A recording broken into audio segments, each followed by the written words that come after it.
नक्कीच मी म्हणेन की गोड व्यक्ती भेटली होती आणि कुठेतरी असं वाटत होतं की नाही का एक स्ट्रॉंग व्यक्ती जोडला गेला माझ्यासोबत.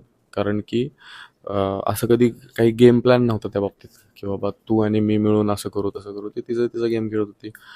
पण हे नक्की होतं की आमचं जे एकमेकांसोबत बोलणं व्हायचं किंवा एकमेकांना ते समजून घ्यायचो आम्ही, तर ते मला चांगलं वाटायचं आणि तिला पण चांगलं वाटायचं. सो एक तो प्युअर बॉन्ड झाला होता फ्रेंडशिपचा आमचा आणि तो मला असं वाटतं की ती ज्यावेळेस गेली घरातून त्यावेळेस नक्कीच सगळे माझ्या चेहऱ्यावरती सरळ सरळ दिसत होतं की मी एकटा पडलोय.